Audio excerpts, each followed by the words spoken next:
welcome to Gloria Deo Academy, raising lifelong worshipers, lifelong learners, and lifelong servants.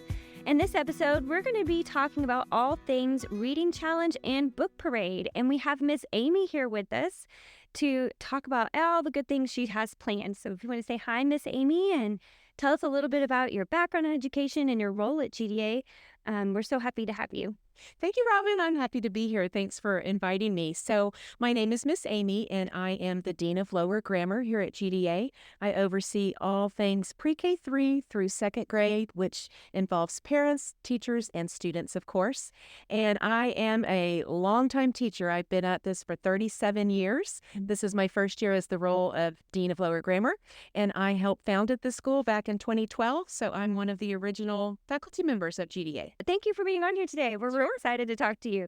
Now, I noticed on here that the title says Reading Challenge, not Reading Contest. So there was a bit of a name change there. Why did we change the name for Reading Challenge? Yes, thank you for noticing. So in the past, when we've had the book parade with a reading contest, it's always been called the contest, of course. So this year I have changed the name to a reading challenge, and for several reasons. I think it takes away the emphasis of competition and winning, and it just puts a focus on individual reading growth and success. And so when they challenge themselves, when the students challenge themselves to reading, they can choose different book genres, different authors, different learning topics. They'll still record their minutes for reading, but I think this just gives us an opportunity to push them as readers to choose books that they might not otherwise choose. Okay, and what is the purpose? You talked about it some there as you explained the name change as it relates to personal reading growth. Is there anything you'd like to add to the purpose of the Reading Challenge? And then also, who is it for? Great, good question. So of course, the purpose that we're doing the Reading Challenge, and it will be school-wide, pre-K3 through 12th grade, just to pursue our love of reading and our love of books. And I think that helps to build a culture of reading in our community. And that gives students and parents an opportunity to come together and enjoy those special times of reading. So we're going to have that from pre-K3 through 12th grade. We're actually doing something a bit different, Robin, this year as well.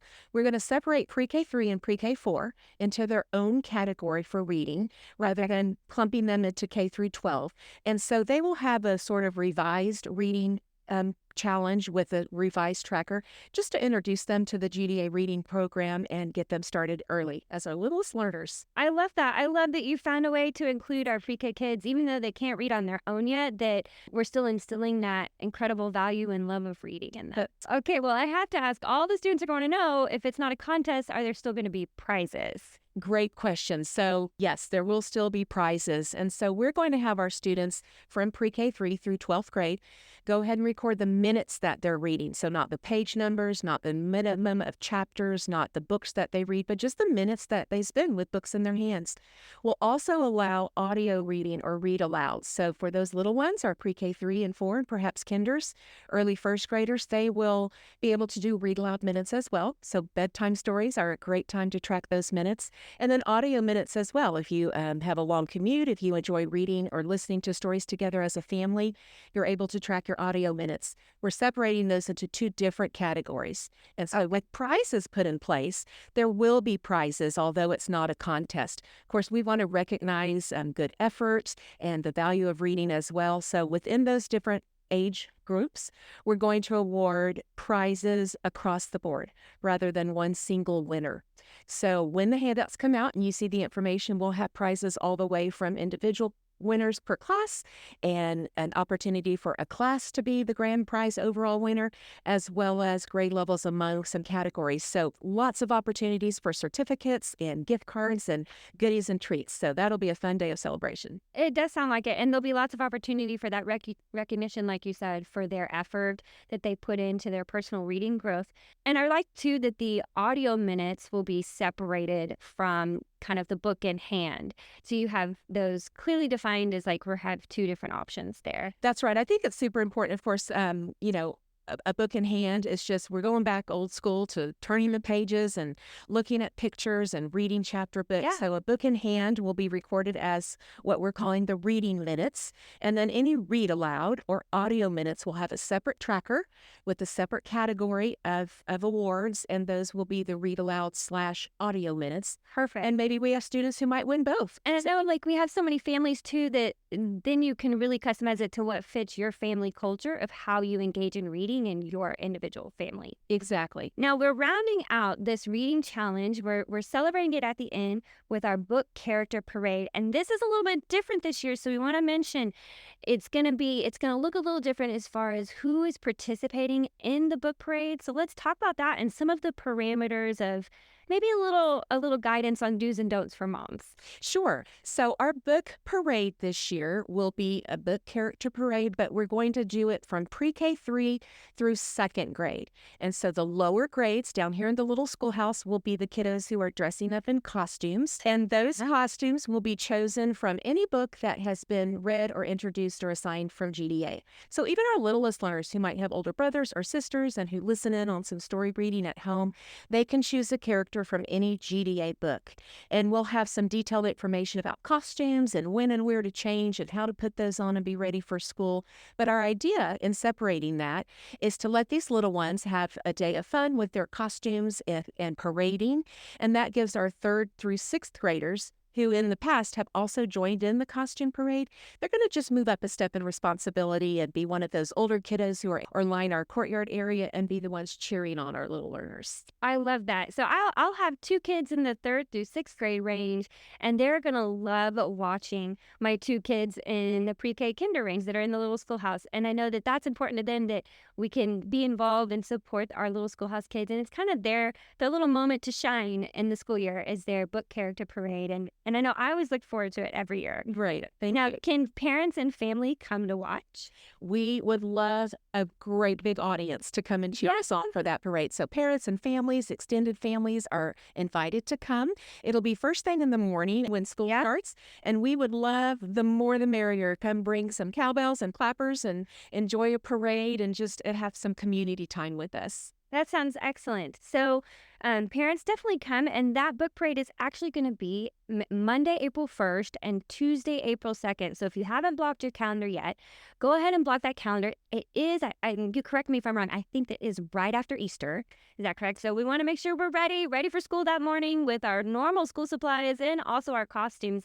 And just a little side note for moms and dads, this definitely isn't something where we expect you to go out and spend a lot of money or kind of overdo it. You know, I had one student one year that just put on a baseball cap and a stuffed owl to go from Owls in the Family in one of our second grade books. It can be as simple as you want to make it, or you can get into it as much as your students want to.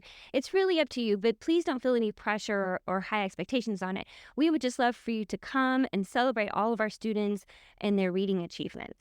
Robin, I want to piggyback on that, and thank you for saying that. I think that, yes, I agree. Don't spend a lot of money. Just make it a family time, having fun creating a costume, and we'll really be utilizing our class group meets through the book character parade. So mamas can get onto those class group meets and discuss ideas and do a costume swap from a previous year. So there's lots of avenues that we can keep it low cost, high engagement. Oh, there you go. And have 100% participation. Yeah, so if anybody needs a stuffed owl, just message me. I've got one. Now, do you have a favorite part of the book parade each year? Oh gosh, what's not my favorite part? I think that, of course, my favorite part is just seeing these little ones light up with joy and excitement for that happening. I love to see the creativity. I shouldn't be, but I'm always shocked and surprised at how amazing some of these costumes are.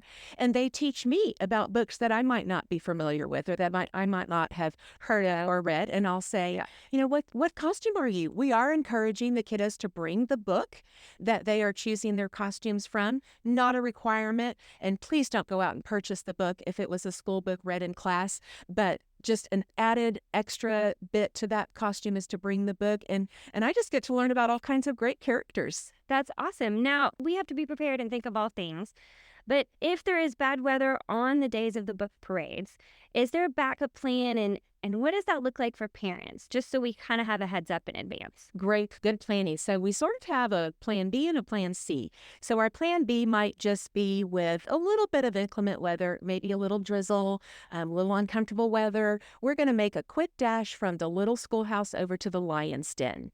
And we'll go ahead and continue our parade route inside the Lion's Den. It'll be close quarters and lots of fun, but we'll have a great opportunity to see all those kiddos in their costume. And then unfortunately, if there's just inclement weather with heavy downpour, lots of rain, lots of mud left behind, we would have to cancel the parade itself, but we'd encourage those kiddos to still dress up in their costumes, still bring that joy to the classroom, and I would travel room to room to recognize them and give out the awards and prizes. Okay, excellent. While we're getting ready for the reading challenge and all things book parade, can you give us some recommendations of your all-time favorite children's book? Oh my goodness. Wow. That's a tough one, Robin. I tried to make a list myself, and the list just kept going. And I have so many. I have so many as well. Of course, I love chapter books that I can gauge my kiddos in when they were young. Charlotte's Web and Trumpet of the Swans, and just great books like that. I love storybooks like Corduroy and If You Give a Mouse a Cookie and those kinds of stories. Yeah. So it would be probably impossible for me to choose a favorite. Okay, what about a few favorites? So you laid down like Corduroy, Trumpet of the Swan, Charlotte's Web. I think I'd probably have to go with Charlotte's Web. Charlotte's Yeah, Web. that's just a great classic. I love Sweet Wilbur. And we read that at GDA. It is a third grade book. So if you don't have a third grader yet, or if you've already gone through it, they do read Charlotte's Web, and they actually make a diorama and they do a presentation. It's a great engagement literature. So I love that story. So I have a few too. I like the Bramley Hedge series. Have you heard of that one? I had not. So, okay, the Bramley Hedge, the complete series, it has beautiful illustrations. I love it. And then the Bee Tree. Have you read? I love the Bee Tree. I love that one too. One of my favorites. Yep. Well, okay, if there's any other questions, GDA, feel free to send me an email, and I will either find the answer for you or send you in the right direction. If you have further questions about the book parade, you can email Miss Amy or Armour, ARMOUR, at gloriadaleacademy.net. And I think that about wraps it up. Miss Amy, is there anything else you'd like to add? Yeah, thank you, Robin. I just want to add a couple of things in terms of what to look forward to, notifications that will be coming out. Starting next week, you will begin to see just little flyers and graphics on our Facebook Exchange page. I'll be posting some info on each lower grammar class GroupMe page. We will have a link in the next parent update. In that update will be a link that leads parents to an information direction page, as well as their children's student trackers. Okay. We will also send home hard copies. Oh, perfect. I love that. I'm an old school hard copy gal. So we'll be sending home hard copies of the directions and reading logs. So parents, make sure you check that on Friday. If it gets away from you and you don't end up checking that until the weekend, go ahead and start jotting down those minutes that you begin on Friday, March 8th. That's when the contest begins. It runs challenge. See, I did it again. That's when the challenge begins. It'll run to the 24th. And I want to explain one more thing, Robin, if I may. Of course. The 24th is a Sunday. Some kids come to school on Monday, Wednesday. Some come on Tuesday, Thursday. So we're going to end the reading challenge at the end of the day on Sunday so that students will turn in reading logs on Monday and Tuesday. So as one school, we have one start time for the reading challenge and one end time for the read. Exactly. That sounds great. Different turn-in dates, but one start and end. All right. Well, thank you for being on here, Miss Amy. We enjoy having you. And thank you for all you do for our little schoolhouse, our teachers and students. We appreciate you so much. Thank you. It is my joy. I appreciate it. GDA, that's all we have for today. Keep pursuing truth, goodness, and beauty. Thanks, y'all.